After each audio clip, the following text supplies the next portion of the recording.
Hi, everybody. I wanted to take a quick lunch break to share some fun news.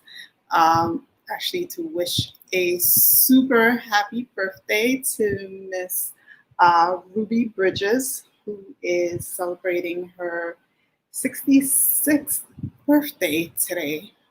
So I had the pleasure of writing this book, Ruby Bridges, Get to Know the Girl Who Took a Stand for Education, about a year and a half, 2 years ago.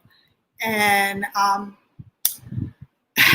have to admit, I have written on a lot of subjects, a lot of tough subjects, and I have to say that this was one of the more difficult ones for me to do. The research itself really took a toll on me. I feel like as writers, we know that we're generally, we're empaths, so our emotions are always involved in our work, which is what makes for good writing, right? So, but I don't know if we talk about what it means to protect ourselves emotionally and mentally when we're working on an especially difficult subject. Um, so I'd like to read. So before I even get started, so if you don't know, Ruby Bridges is a civil rights icon. She's an activist. She's an author. So at 6 years old, 60 years ago, she was the first Black child to integrate the all-white William Frantz Elementary School in New Orleans, Louisiana. And sorry. So thinking about just reading the research on what she went through as a child and trying to imagine living that as a 6-year-old, it's just incredible. So, needless to say, she was not wanted. Black children were not wanted at that all white school, and it showed. So, one of the part of the research that really disturbed me for quite a few months after I completed the book. Um, so, I'll read. So this is from page, if you can see, I'm reading from page 17. Barricades and human bodies surrounded the building. So this was on Ruby's first day of school, November 14th, 1960. So she was escorted by federal marshals to school because her life was threatened and she was in that much danger.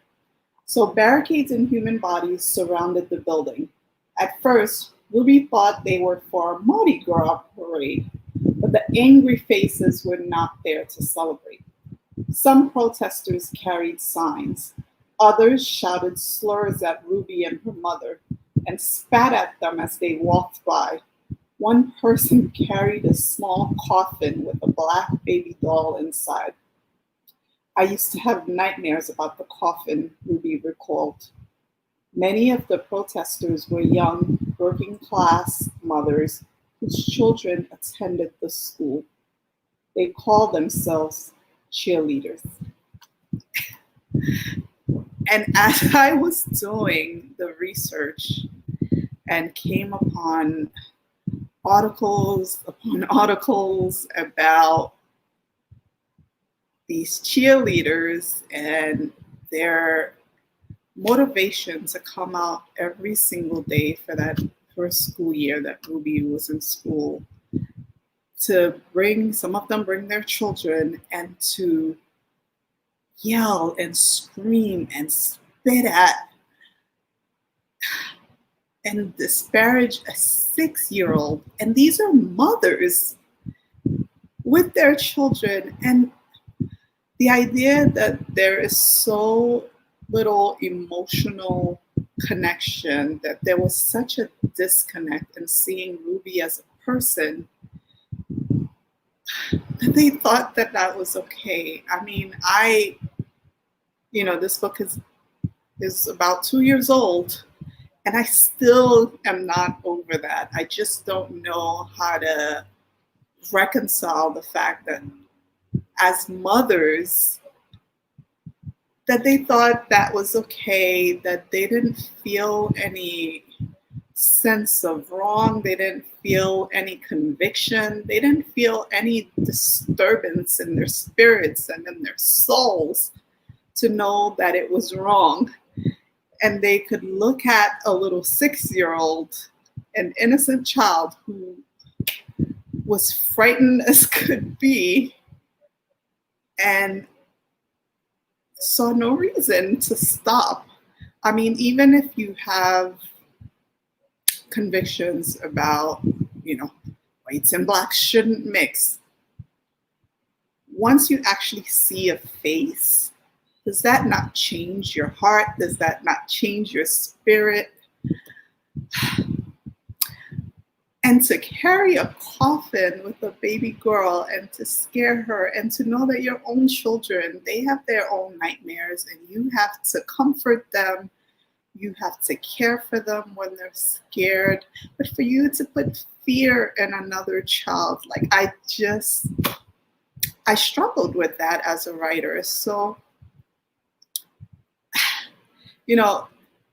obviously with the courage that Ruby had at 6 years old and the courage and conviction of her parents who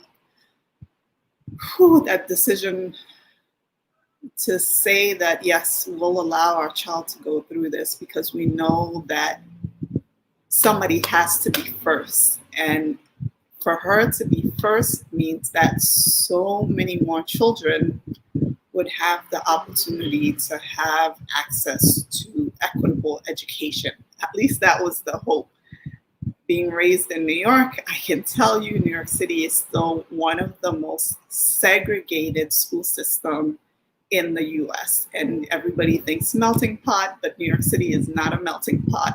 It's a pot where different cultures live next to each other and very few actually commingle or mingle. But that's another time, another story. But another part of the work that really got to me was actually thinking about the state of racial justice today and realizing that 58 years at that point when I was doing the work, 60 years had passed and we are still not, it feels like we're still in no better place than we were back then, that we're still fighting the same struggles. And I keep coming back to the heart of the matter.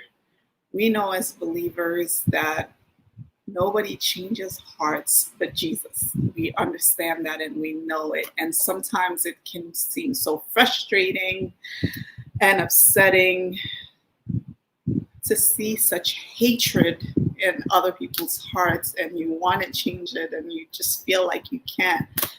But I'm here to encourage you that we can. Prayer works. Pray, ask God to change hearts, change our own hearts, change other people's hearts, but just asking Christ to change hearts, because if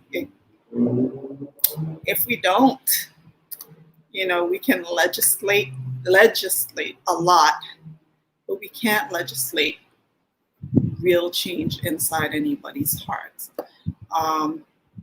It doesn't mean that we're going to stop fighting to have the legislations. We should, and we should continue to make sure that there are laws in place that are equitable and just. But I want us not to give up on the prayer either, because the prayer is really what changes the hearts of human beings. So anyway, I just wanted to share that and to wish Miss Bridges, who continues to do this work, thank you.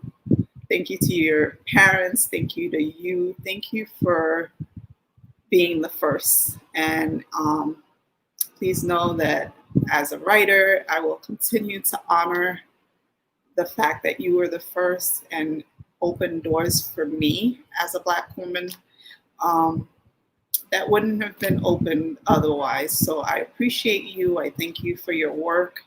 Um, and for all of us who are in this fight now and all of us who are coming up in this fight with us, please remember to keep doing it, whether your faces are black, they're white, whatever the color your face is, we are in this work together. And as a special call to us believers, remember that our work is not complete without prayer. All right, guys, thanks so much. Gonna head out from my lunch break. Would love to hear from you. You know, what kind of work what have you written on that's been a tough subject for you? Would love to hear you share your thoughts. All right, bye.